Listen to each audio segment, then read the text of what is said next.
Hey guys, it's Cal from the Lighting Doctor here. I hope you guys are going to enjoy this consultation series. We're going to give you all kinds of tips and tricks for effectively and properly lighting up your home.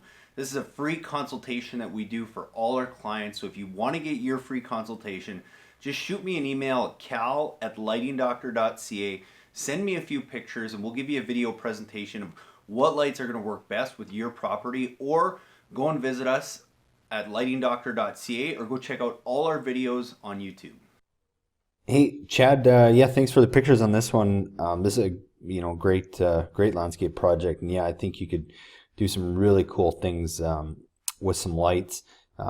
No question that demo kit would be a really good way to sell them on it with that Insta-Light, just so you don't have to wire everything in. But what I would do on this one, I love the idea of using some perimeter lighting on a project like this. Whenever you use perimeter lighting, it just tends to make the property look a little bit bigger. So really two ways that you could do this. I know the one way that I really like, and I have it at my house, and it looks great, is along the fence, actually using these lights here. So this one comes kind of as like a weathered iron, like a stone wash. It's great for, under rock steps and all that kind of stuff, but you can get these in different finishes, and you might want to just get this in like a brown finish so it hides pretty easily, and you don't need this plate comes off, so you can actually mount these to the fence really easily. But the way I would do that is actually along the fence, because there's a bit of a lip here.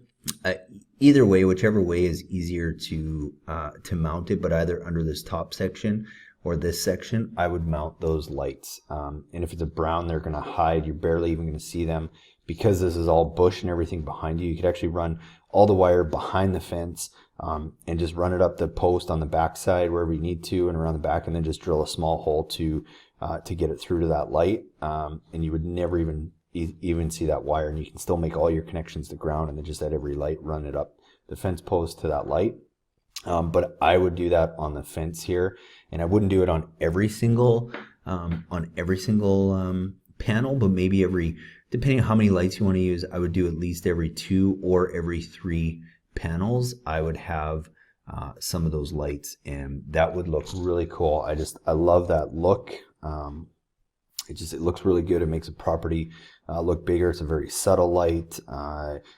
It highlights kind of the perimeter of the fence, and then you also get, if you have some plants and stuff down below, it also helps, like I talked about in that last video, a little bit of the silhouetting of the grasses and stuff. So that's one area. The other way you could do that is, again, with wash lights and just keeping everything down below. And anywhere where you have plants like this, I would probably try and get it, and not on every one, but maybe every second one, you get that wash light down low here, and you have it highlighting this grass, which is not going to highlight it a ton, but it will highlight it, and then it gives you a little bit of shadows on the fence too. So if there were some areas where you wanted to do that, and you wanted to plant a little bit more of those grasses, a shrub like this, you have a wash light that does that same thing, and then you get kind of that, you still get this perimeter lighting and using the fence, but then you also get some shadowing along the fence. So that's another way to do it that would look really good.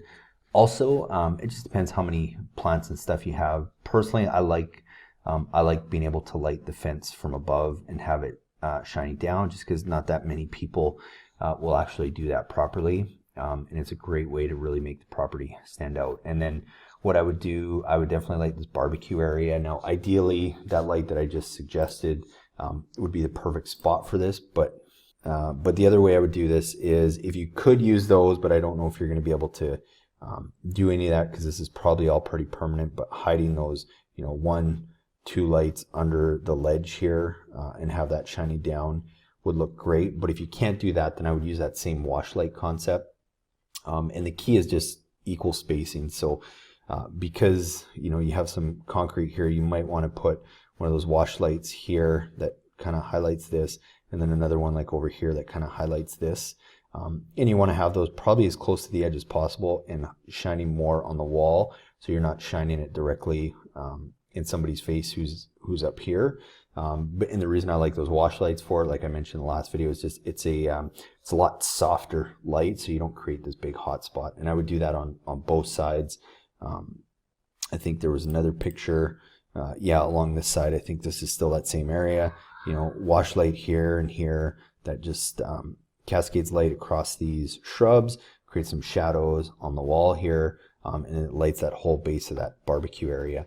And then along the pathway here, this is where you could probably just throw some simple path lights along this whole area, along the patio and barbecue area here. This is where you maybe want to use just some regular path lighting, you know, so just like these guys here, but just spreading those out. And I would probably try the ones that you find on our website are 12-inch stems. You'd probably want to go to like an 18-inch stem, so a little bit higher. It spreads that light a little bit more, and just spreading them out every, you know, call it 10 to 12 feet. This is probably a pretty dark area, so you can get away with spreading them out a little bit further if it's darker. And it won't be an overpowering light. It's not going to be a ton of light for entertaining, but it just gives that subtle light along the whole wall here, as well as it cascades some light down on the nice, you know, the great hardscape wall that you've built. And then I would also do some, you know, and I wouldn't do a ton if they're walking through here, but you might want to have another one or two in this area, or maybe stay more towards the edges. So if your last one is kind of up here on this part of the wall, you might throw one back in here, and then kind of one over here, and leave this area open for walking into. But then it just creates some nice light down on the paving stone or patio here. And another area you might want to light. I love using these big rocks whenever you can, but this is an area where I might throw like one of those wash lights again back in here that just really accents and highlights this rock. And then back in here, I don't know if you need to add a whole bunch yet. I think maybe as some things mature a little bit, or you guys plant some different things, or maybe there's some different features. Maybe, you know, they eventually want to put like some kind of fountain, or, you know, a quirky stove or rock feature or something. That might be something you want to highlight and accent.